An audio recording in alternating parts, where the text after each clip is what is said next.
What's up, everyone? Welcome to another episode of Benchwarmers. I'm Matt, here with my co-host Ryan. Hey everyone, thanks for listening again. This is the 28th episode.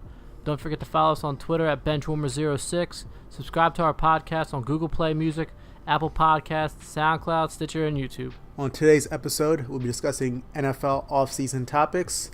Then we're going to move on to European soccer predictions. The Benchwarmers.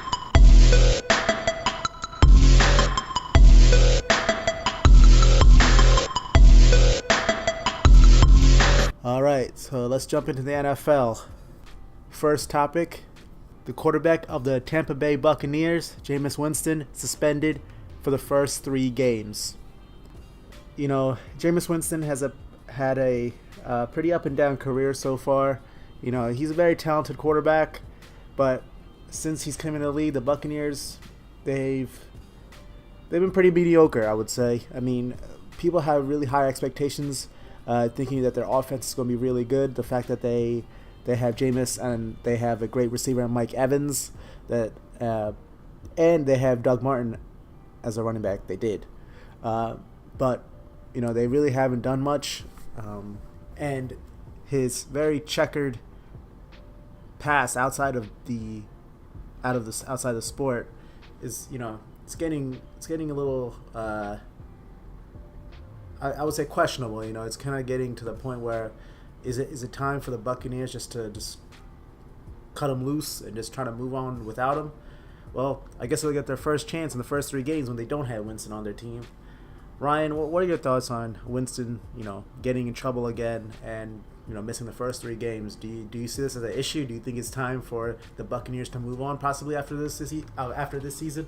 It's hard to see a guy who is so good make mistakes like this. Not his first one, obviously, but you know, he looked like he had a good spot with the Bucs, and then, you know, they've slowly faded towards the end of the season, as they always do, it seems like. So I think they need somebody who can stay consistent throughout the year, and you know, if this is his pattern he's going to be into and continue down, I think it's time to move on. There's no need for this kind of antics.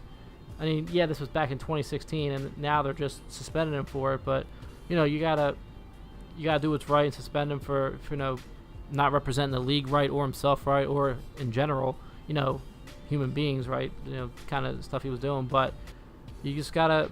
I think you gotta move on, because you know the Bucs don't seem to be going anywhere with him anyway. So, I mean, yeah, he's young. He's only 24, but there's gotta be some point where you gotta let him go and move on. And if he doesn't prove himself this year after coming back from the suspension to play harder, to bring this team into the playoffs, or at least, you know, a playoff contention team, don't bother. Just find somebody new.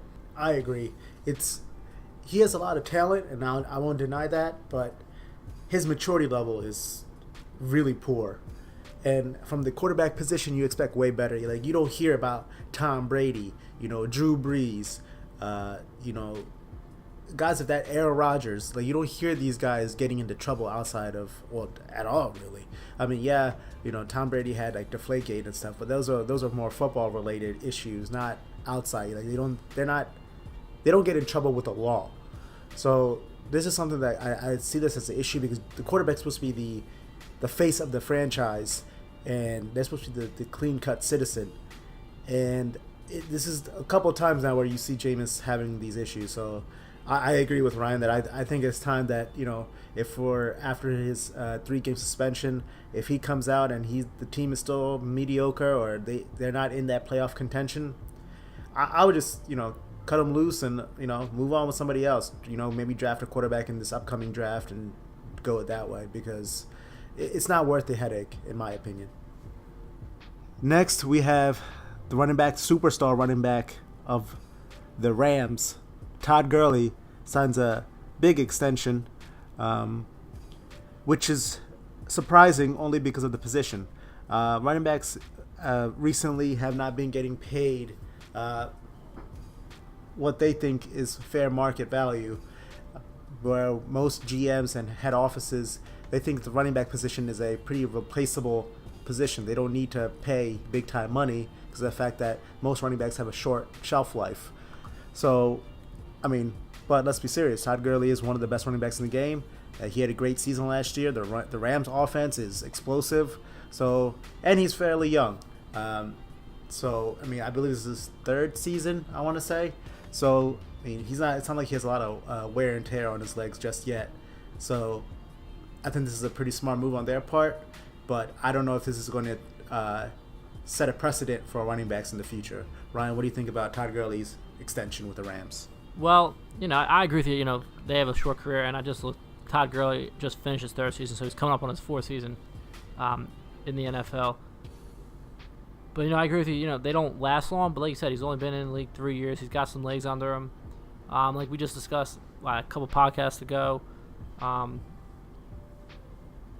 Murray retired, and that was, I'm pretty sure it was 8 or 9 years we had said.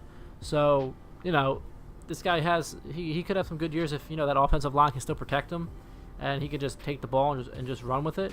He's very talented. I'm not taking anything away from him on that end, but he's got to put himself. We also don't know if there's something in the contract that says, if he doesn't perform to this level that, they can take the money. So, especially in the NFL, that's a big thing, which I actually like the most about the NFL. Is like there's always those little sub things of that, the player doesn't meet these certain specs and they don't get that full money. So it's kind of like, listen, you got to perform always, or you're not getting paid. Whereas in other leagues, it's, hey, we're going to pay this money no matter what you do. So I kind of like that the way the contracts are set up in the NFL because of that.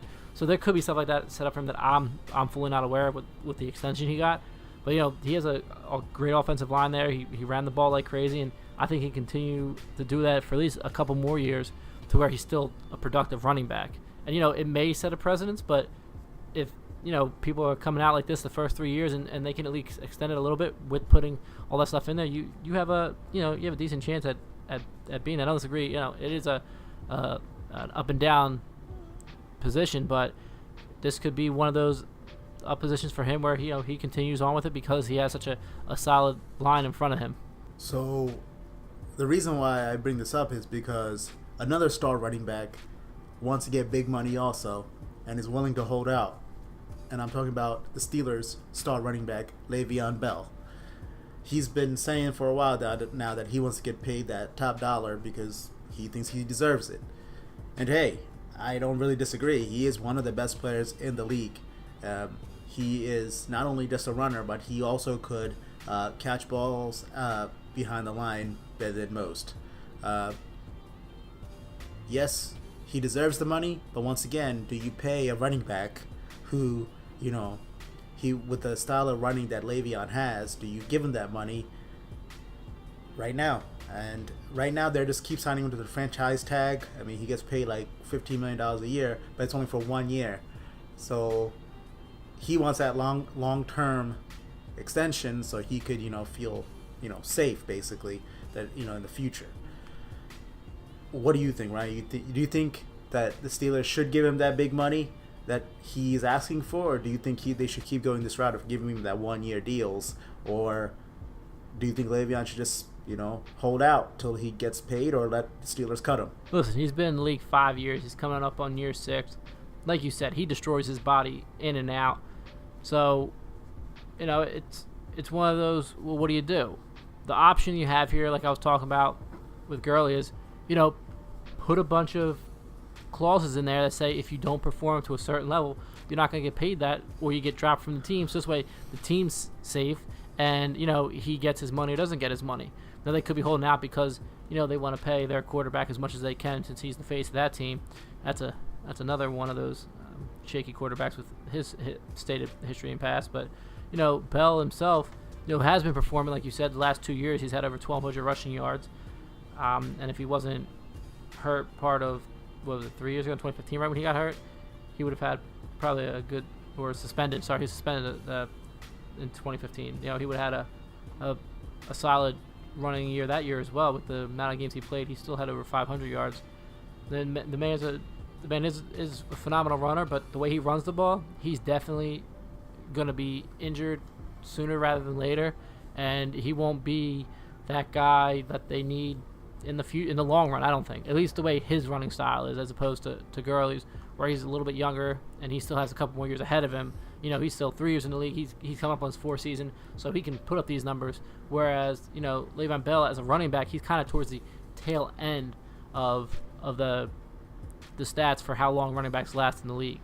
That's my issue with what he wants with the money. But again, if you put some stipulations in there and clauses, then that it may not be as bad. I think Le'Veon Bell deserves guaranteed money right now. The dude's a beast. When he's on the field, he is by far one of the most key components on that Steelers offense. I think we all could agree it's Roethlisberger, Antonio Brown, Le'Veon Bell. Those are the key weapons on the Steelers. I mean, do you really want to piss this guy off and let them, if you're going to keep, not giving this contract that he's asking for, one, he won't play for you. Two, if he does play, you don't, obviously he doesn't care. He's just going to be out there, just whatever. And, maybe the Steelers think they could replace him, which, may be the case. But I think Le'Veon Bell is a ultra talent. I think he is by far one of the top 3 running backs in the league. I don't know if you could easily replace that. Maybe you could get a guy who could be a mediocre running back, but I don't know if you'll get a guy of Le'Veon's status right away. I think he was a 2nd-round draft pick, and he ended up being a great pick. Are you going to get that again? I don't know. I think it takes time. There's not great running backs, I would say, that are of that level. I mean, obviously, we talked about Gurley earlier. There's Le'Veon. There's a few running backs, obviously, here and there. And, even Saquon got guaranteed money as a rookie, $30 million.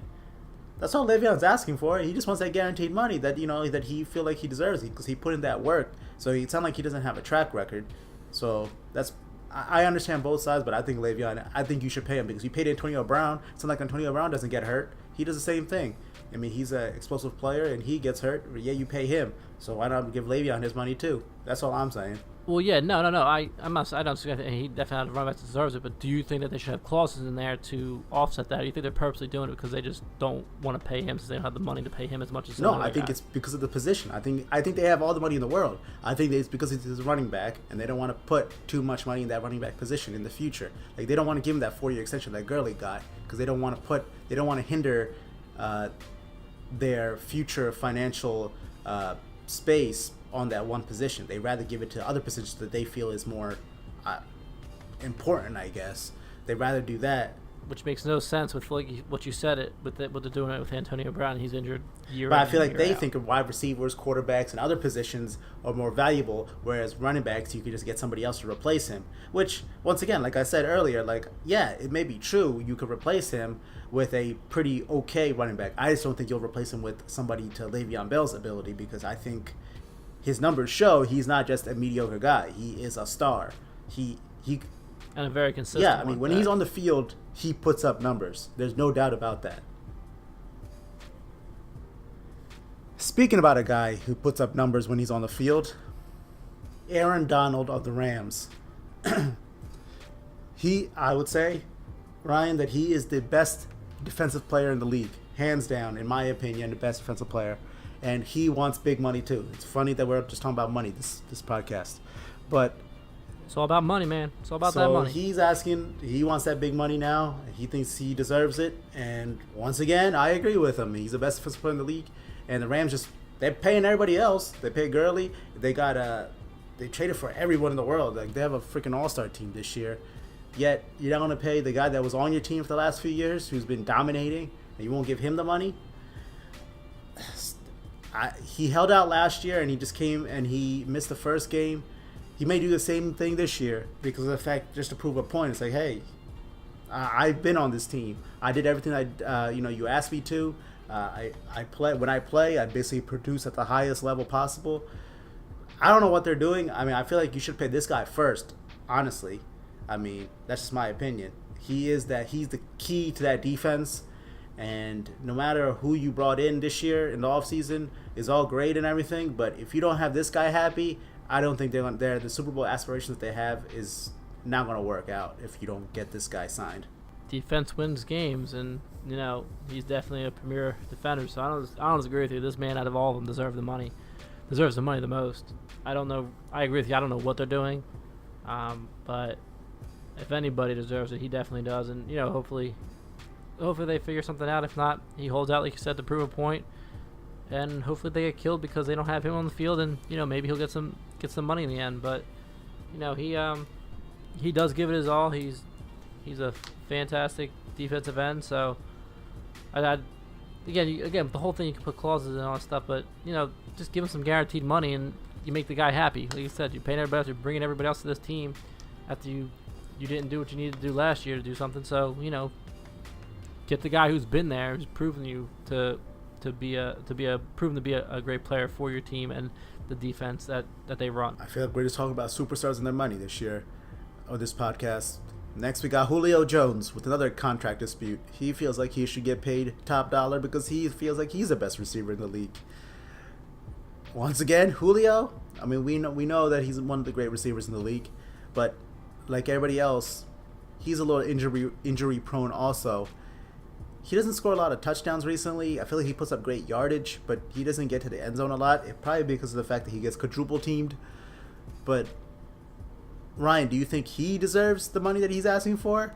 Because he's willing to hold. He said he'll show up to camp, but I mean, clearly the money is on his mind. So I don't know how fully, he'll be there, mentally, if the fact that he's keep thinking about, the contract. So I'm glad he's showing up to camp. So clearly he, is showing that, he's willing to cooperate and, compromise. But I feel like these teams are, you see the player trying to prove compromise, but sometimes the team is just like, whatever, we'll pay you when it's time. But because he's still under contract, they feel like there's no pressure on them to give him the money that he's asking for. I love Julio Jones, but I don't think he's worth an abundant amount of money. Like, he hasn't done much in the last couple of years. He gets the yardage. I'm not saying the touchdowns, he's not there as much. It's tough. I mean, I like the guy, but he's been in the league a long time. I'm not sure he's worth all of that. He puts up the yards, like I said again, but I just, he at the way he's playing recently, he doesn't really need that top money, and they don't need to pay him. So I don't see him getting it. Honestly, hold out, practice, because you want to play, you want to play and keep in shape. I get that, and still hold out for the contract part of it. But I just don't think he'll get it. I don't think he really deserves top dollar. He deserves maybe more than what he's making, but 7 years in the league, whatever it's been, roughly around there, to come out and want the crazy amount of money. I just don't see it happening for him. I really don't. Injury prone. This would be them if they were the Steelers signing Antonio Brown to long amounts of money with how injury prone he is. Julio is just as injury prone. Every time you see him on a waiver, he's always got his foot bothering him or whatever. I just don't see it happening. I don't see that he deserves all that money. He still comes out and plays. I'm not saying that. I don't think he's gonna get it. I don't think he deserves it. A crazy abundant amount of money. For the last topic of the NFL, your boy Ryan, Dez Bryant, still a free agent. Not shocked there. Antonio Brown of the Steelers recently said, he tweeted, "Hey, Dez, come to our team." Hey, if Dez goes to the Steelers, they already have a talented receiving core. You add Dez to that Steelers receiving core, might be scary. But once again, the fact that Dez is still out there is, I know Ryan just said it's not surprising, but he was a very good receiver. The fact that he's still out there, that no team is wanting him, it must be solely because of his personality and the fact that he's not the greatest teammate. I don't think it's on his talent. So maybe he needs to fix his personality before he joins the team. That's the biggest issue. That's the reason I'm not surprised. Let me phrase that. Talent-wise, he has declined somewhat, but his personality and the way he just destroys team in the inner side of things, I'm not shocked. I'm really not shocked by that. People don't want to deal with that. People didn't want to deal with a Terrell Owens type, and he had to retire early, and people don't want to deal with this. So, fix your attitude, fix your team play. Yeah, you're a good player, but, you're not top-notch. Look at Julio Jones, who's still one of the better wide receivers out there.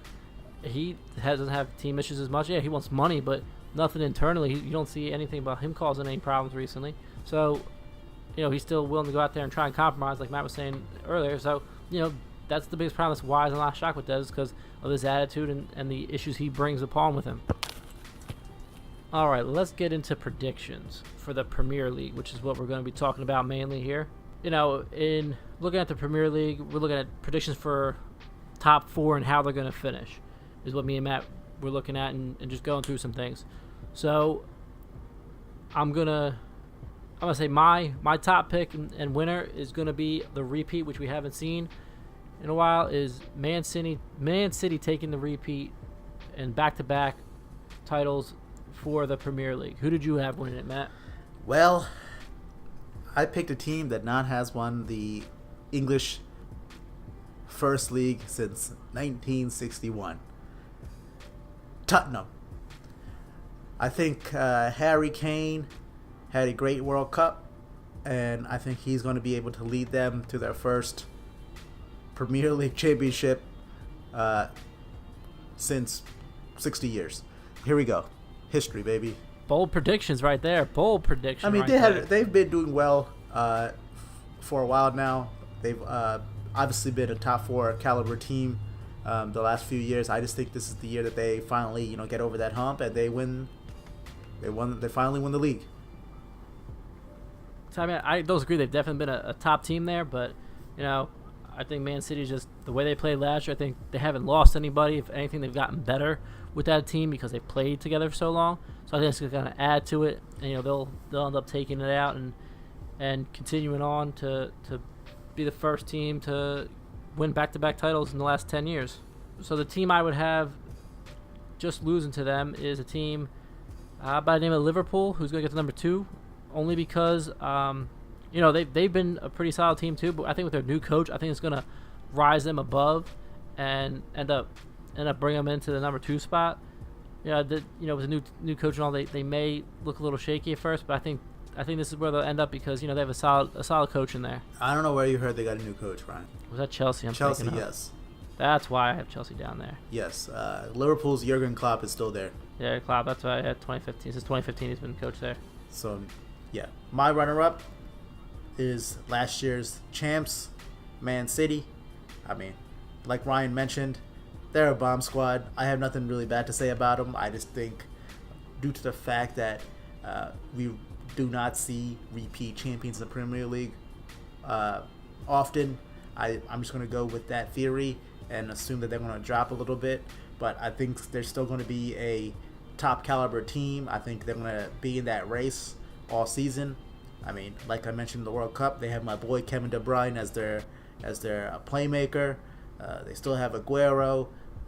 The team's nasty. Like I said, they got a bomb squad. So I don't really see anything drastic of a drop-off. I just see a slight drop-off because of the fact that they had such a historic season last year. I just don't think they can mimic that exact same season again. So your number 1 is my number 3 in Tottenham. I just, they've been that subpar team, and, I hope the best for them, and, maybe in 60 years they'll finally get that title there. I just don't see it being this year. I just feel like they're gonna fall back to the middle of the pack and just stay in that area. For my 3rd spot in the Premier League, I got the other Manchester team, Manchester United. I think Jose Mourinho is gonna, he's always been a pretty good coach. He always leads his team. For the most part, they get him into the top 4. So I think, once again, Man U will be in the running. I mean, I think last year they were the number 2. I think they're going to drop off slightly. But, I think they'll be a competitive team. They've always got good players. I'm not really worried about that. They got a lot of money to spend, so they'll always have good players. But I think this year they'll be the number 3 team. So I gave no respect to Man U. I don't even see them in my top 4. But I threw Chelsea in there with their new coach. Thank you very much. With their new coach, I see them, just taking it back and, still being a solid enough team to just edge their way into the number 4 spot. Not taking anything away from Man U. I just think that, this will push them into the top 4. Yeah, I think because of the fact that Chelsea's having a new coach and a new identity, I think it's going to take them some time to mold and get into that top 4. Not to say they won't be a bad team because they still got good players like Eden Hazard. So it's not like they're going to be a bad team. But I just think that they're going to be just below that mark. And I think last year's Champions League runner-ups, Liverpool, will be the 4th team in the Premier League, led by the great Mohamed Salah. I think that team obviously has great attacking power with Firmino and Sané joining Salah as the the forwards. I think that team is always going to be a force offensively. My only question is defensively. I'm not sure if they'll be able to defend goals as great as they could score them. But Jurgen Klopp is a great manager, so I'm sure he'll be able to pull it off. But I think there'll be that last spot for the Champions League. As we know, the top 4 of the Premier League advance to the Champions League. So my 4 teams that I feel like will be the Champions League teams of Premier League will be Tottenham, Man City, Man U, and Liverpool. And mine are Man City, Liverpool, Tottenham, and Chelsea. So, along with that, the winners in the of the German, me and Matt agree on all 3 teams about the name for the German, the Italian, and the Spanish league will be Bayern, Juventus, and Barcelona. Just a couple days ago, Juventus had played Bayern here at the Liga Financial Field, where Juventus beat them 1-0 without Ronaldo. But these guys, both these teams are phenomenal teams, and they will respectively win their division with their leagues with ease, as well as Barcelona being the phenomenal team that they still have and are. Yeah, I mean, Bayern, they're the class of the German side. We all know that they're basically the German national team. They're just too good. Juventus, they've won 7 straight Italian leagues, and now you add the superpower in Ronaldo. I don't really see them not winning the Italian league. So there's that. The aged Ronaldo. Hey, if you win 7 straight Italian leagues, I don't think adding one of the best players in the world is going to hurt you. And last, we both agree that they're going to advance. I'm just saying, an aged Ronaldo is the only point there. I don't know how much he's really going to help. That's like Golden State adding Boogie. Like, I mean, so what? That's not going to help the team either. We discussed that. We think it could hurt them actually more. But lastly, Barcelona. I mean, now that Ronaldo is not on Madrid anymore, I just feel like Barcelona is going to run away with the Spanish league. I mean, they still have Messi. They still have Rakitic. They still have Luis Suarez. They're nasty. And, I mean, they might have Atletico Madrid to compete with. I mean, not to say Real Madrid's going to fall off, but, I mean, they were the number 3 team in the Spanish league last year, and they had Ronaldo. So I don't see them competing with Barcelona this year, unless they could add a superstar in the transfer window before the season starts. So I don't know if they have something in the works, but as of right now, as the current rosters, I think Barcelona's going to run away with it with this talent that they have. All right, so for my hot topic, I'm going to talk about a man that we've talked about in a couple podcasts ago, in Capella, Clint Capella, for the Houston Rockets, who he just signed a 5-year, $90 million contract with this team. This guy has been proven to be an asset to this team. He was a 25th overall pick in the draft a few years ago, and he's been one of the better picks that late in the draft. And this kid is definitely proven something, and to be able to get $90 million for 5 years, he's proven a lot to this team, and this team really wanted him, and he decided to stay on. So you've decided to keep consistency with Capella. You bring a CP3 back, and the Beard himself, and from what it looks like, the final step in getting Carmelo over to Houston, which just happened recently with Melo being traded to the Atlanta Hawks. The Sixers got rid of TLC and Justin Anderson, and just for some basic draft picks, if I remember correctly, so that just to get involved in that, so that the Hawks could pick up Melo just to get rid of him. So just waiting. From what I remember, still waiting on. From what I've seen recently, since we're doing this, Melo has not been waived by the Atlanta Hawks yet, but that's supposed to happen for then the Houston Rockets to go and pick him up. But congratulations to Capella. He's been playing he played a great season last season. The last couple seasons, he's actually been get himself into the groove of things, and I think he's going to be a strong center this year, and he's gonna work as hard as he has been all season, and we're going to see a Capella who's wants to be a part of the big three of Houston that he was last year, and continue that stature and not take himself away from being the star that he rightfully has deserved being in Houston. Yeah, one thing I just want to emphasize what Ryan just said. Capella is part of that big three, not Carmelo. Capella is a key part of that team. CP and Harden are the main to get all the attention, but Capella plays great defense. He's a good rim protector, and he does all the dirty stuff. He gets the rebounds. He does everything else. So I think he's more important than people think. Getting Carmelo is whatever. I mean, as Ryan and I mentioned before, we don't think he's some great asset at this current time. We think Capella is more important, and I think that the money he's getting, I think he deserves it. I mean, he's a very young player, and he has a lot of upside that I think is important, and I think the fact that Rockets could get him under contract is essential to their progress, and hopefully everyone stays healthy and we can see them face the Golden State Warriors again in that West Finals. So because of the fact that Capella was a restricted free agent, it kind of made it easy for the Rockets to just match whatever offer he was able to get from another team. So you're just bashing off the Lakers, not expect them to do anything? No, we already said this. Well, my hot topic. Great segue, Ryan. Talking about the Lakers. Can't go a podcast without talking about LeBron James. Well, this week they had to cancel LeBron James' son's AAU game because there were too many fans and the stadium couldn't hold that many people.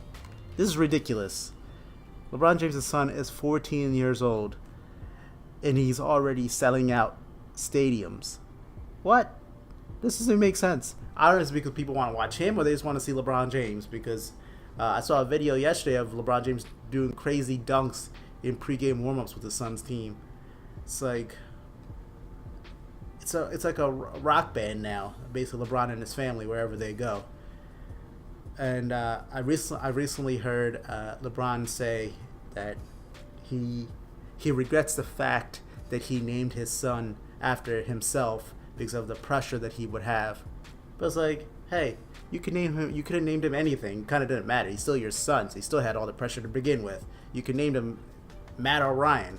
Doesn't matter. He's still his name. He's still your son, LeBron. So I don't think it makes a difference what you named him. He still had a lot of pressure, and up to this point, hey, he's a 14-year-old, and he's regarded as one of the best young kids in the basketball realm. So looks like he's living up to all that pressure up to this point. So I respect that the kid has the work ethic, and he seems pretty down to earth. That he's not thinking that he's some kind of superstar already, but he's, due to the fact that his dad is one of the greatest players ever, he's willing to work harder and trying to prove to the fact that it's not because of his name, but because of the fact that his talent is also up to that caliber. Yeah, an AAU game getting canceled because of too many fans, that's just crazy talk. I've seen my nephew play in a couple AAU games, and he's the same age, and just getting canceled because of too many fans, it's got to be because of LeBron. Not taking anything away from LeBron's son here. The kid, I've watched this kid play. He is a very good player. He's also, like Matt said, a very respectful player, a very down-to-earth kid, it seems like. He's not, one of them cocky kids that you see some of the teams that he plays against. He dishes the ball. He has a shot.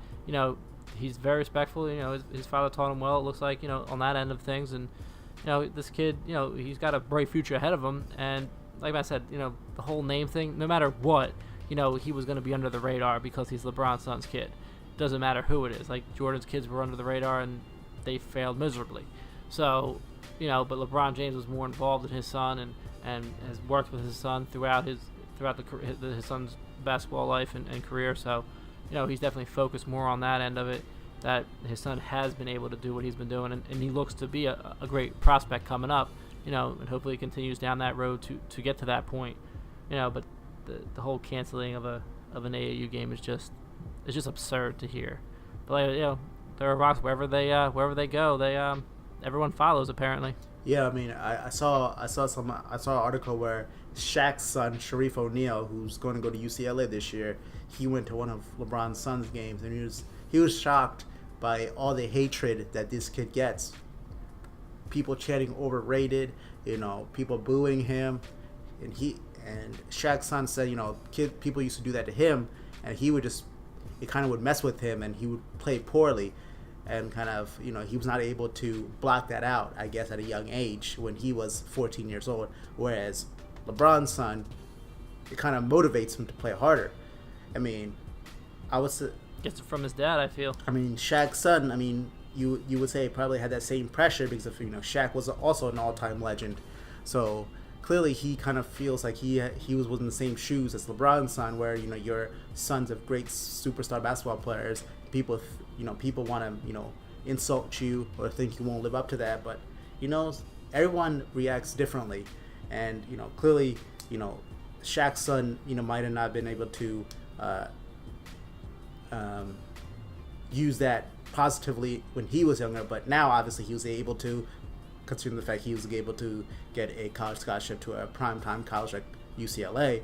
But the fact that he was just commending the fact that LeBron's son is able to do all that at such a young age.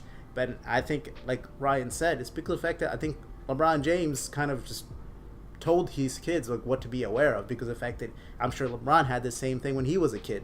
Just even though he wasn't a son of a great superstar, he was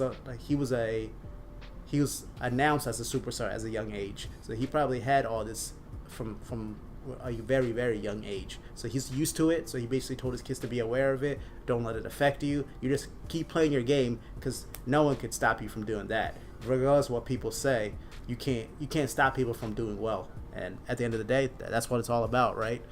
Like, I could call you overrated, but it ain't going to stop me from making this shot, because words don't stop shots. Nope, only your mind can stop it. Well, that's what we have for this week's episode of the Benchwarmers. Please subscribe on Google Play, Apple Podcasts, SoundCloud, Stitcher, and YouTube. And follow us on Twitter at Benchwarmers06. Thanks again. See you guys next week. The Benchwarmers.